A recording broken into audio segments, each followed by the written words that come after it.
रूस के राष्ट्रपति पुतिन और पीएम मोदी के बीच 4 दिसंबर को होने वाली मुलाकात के बारे में कहा जा रहा है कि ये दो जिगरी दोस्तों की वर्ल्ड ऑर्डर बदल देने वाली मुलाकात साबित होगी। इस मुलाकात से अमेरिकी राष्ट्रपति डोनाल्ड ट्रंप का ब्लड प्रेशर बढ़ना तय माना जा रहा है। हालांकि पुतिन के भारत दौरे की खबरों से पाकिस्तान और चीन की भी काफी परेशानी बढ़ गई है। आखिर पुतिन के इस भारत दौरे में ऐसा क्या होने जा रहा है कि अमेरिका से लेकर चीन और पाकिस्तान तक टेंशन में आ गए हैं? देखिए रिपोर्ट। रूस के राष्ट्रपति व्लादिमीर पुतिन के भारत दौरे के बीच जिस समझौते पर सबसे ज्यादा निगाह है वो है S-400 सिस्टम को लेकर होने वाली डील। भारत ने अपने रणनीतिक एयर डिफेंस सिस्टम S-400 के लिए बड़ी खरीद प्रक्रिया शुरू कर दी है।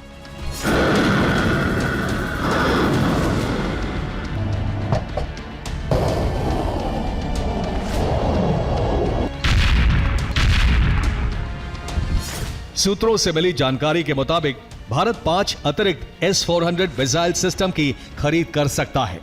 फिलहाल भारत को 5 में से 3 S-400 की डिलीवरी मिल चुकी है। बाकी 2 अगले वर्ष तक भारत में तैनात कर दिए जाएंगे। इसके अलावा रूस के पंजशीर एयर डिफेंस सिस्टम की खरीद भी हो सकती है, जो कामिकाजी ड्रोन रोकने में सक्षम है। रूस में बने ये दोनों डिफेंस सिस्टम मिलकर हवा से आने वाले खतरों के खिलाफ भारत को एक मल्टी लेयर्ड एयर डिफेंस कवच दे सकते हैं। रूस के साथ बड़ी डील के लिए यह कदम मई में ऑपरेशन सिंदूर के दौरान S-400 मिसाइल सिस्टम की बड़ी कामयाबी के बाद उठाया जा रहा है। ऑपरेशन सिंदूर में S-400 सिस्टम ने पाकिस्तान के लड़ाकू विमानों, ड्रोन और निगरानी विमान को निशाना बनाने में निर्णायक भूमिका निभाई थी। मेरा अपना आकलन है कि इवन S-400, S-500 से रिलेटेड बातचीत हो सकती है, मिल सकता है। S-400 की जो डिलेड सप्लाई है वो भी पूरी हो सकती है।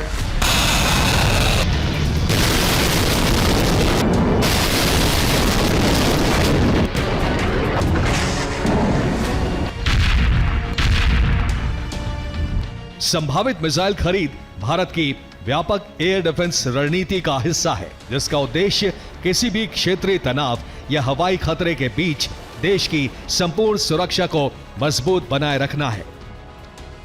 400 डिफेंस सिस्टम ने ऑपरेशन सिंदूर में भारत को जिस तरह से निर्णायक बढ़त दिलाई, उससे यह साफ हो गया कि भारत को ऐसे गेम चेंजर हथियारों की बहुत जरूरत है।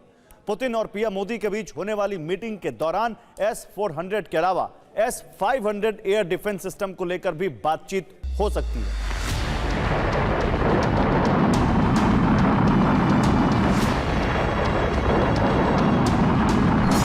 तेजी से बदलते जियोपॉलिटिकल हालात में भारत, अमेरिका और रूस दोनों के साथ अपने रक्षा संबंध संतुलित कर रहा है। सूत्रों के मुताबिक रक्षा मंत्रालय रूस की सरकारी कंपनी रोसोबोरोन एक्सपोर्ट से करीब 300 नई मिसाइलें खरीदने की तैयारी में है। सूत्रों के मुताबिक नई मिसाइलों की खरीद का मूल्य 10,000 करोड़ रुपए से अधिक बताया जा रहा है। सरकार इस डील को इसी वित्तीय वर्ष में पूरा करना चाहती है।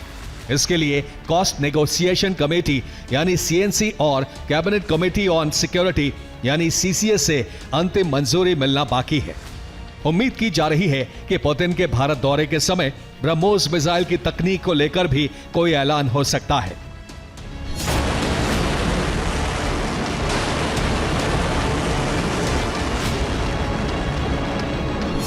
सबसे बड़ी बात है कि जो जॉइंट प्रोडक्शन जिस तरह से ब्रह्मोस का हो रहा है, बाकी और फील्ड्स में भी AK-203 में भी हुआ है। ओवरऑल अगर देखें तो एक बहुत अच्छा हमारे बीच में समझौता हो सकता है, एक प्रोग्रेस हो सकती है जॉइंट प्रोडक्शन के ऊपर। पुतिन के दौरे के समय रक्षा क्षेत्र में संभावित बड़े समझौतों को लेकर भारत के पड़ोसियों की भी नींद उड़ी हुई है, क्योंकि पुतिन की भारत यात्रा न सिर्फ एक राजनीतिक दौरा है, बल्कि भारत विरोधियों के बुरे इरादों पर वज्रपात भी साबित होगा।